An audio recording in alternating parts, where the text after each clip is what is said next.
बिस्मिल्लाहिर्रहमानिर्रहीम। अस्सलाम वालेकुम। जुनैद आशिक न्यू ओवरसीज रियल एस्टेट के प्लेटफॉर्म से खुश आमदीद। आज मैं आपको DHA गुजरांवाला के हवाले से तो डेली बेसिस पे अपडेट करता रहता हूँ। तो टैक्सेस के हवाले से बताऊंगा कि टैक्सेस में क्या रिलीफ मिला, विद होल्डिंग टैक्स में मिला है। इसके अलावा हमारा FED फेडरल एक्साइज ड्यूटी में रिलीफ मिला है। इसके अलावा हमारा मॉर्टगेज, इसके अलावा फाइनेंसिंग हो रही है, हमारी कर्ज दे रहा है जो कि government of Pakistan. One by one मैं आपको इसका डिस्क्राइब करके बताऊंगा कि इसमें क्या क्या रिलीफ मिला है। फर्स्ट ऑफ ऑल मैं आपको बताता जो हमारा 236C सेलर का टैक्स है, इसका 236K परचेजिंग टैक्स है, इन दोनों में रिलीफ मिला है जो कि 4% से कम करके 2.5% कर दिया गया। जो 3.5% था उसको 2% पे ले गया। जो 3% था जो फाइलर को टैक्स पड़ता था उसको 1.5% पे ले आया।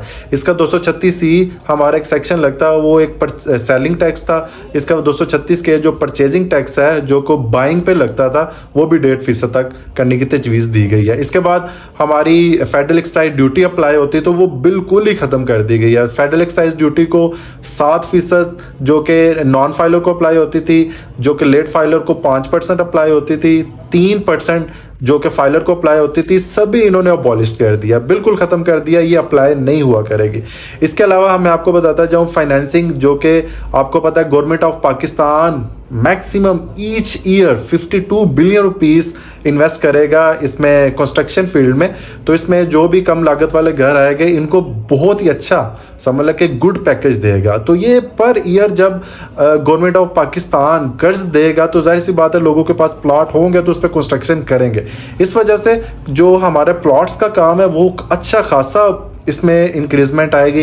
इस वजह से लोग ज़्यादा प्लॉट्स की तरफ जाएंगे, उनके पास प्लॉट्स होंगे, गवर्नमेंट उनको कर्जा देगी, वो कंस्ट्रक्शन फील्ड में चाहे उस पर इन्वेस्ट करेंगे तो गवर्नमेंट को आस्ता आस्ता पैसे वापस करेंगे। तो ये बहुत ही समझ लें कि हेल्थी किस्म का ये बजट दे रहा है। 52 बिलियन रुपीस ईच ईयर में वो इन्वेस्ट करेगा अपने जो भी समझ लें कि उनकी कंडीशंस होगी, कैटेगरी होगी, सारी चीज़ें इंशाल्लाह ताला विद इन 15-20 डेज, एक मंथ के बाद सारी चीज़ें शो ऑफ हो जाएंगी।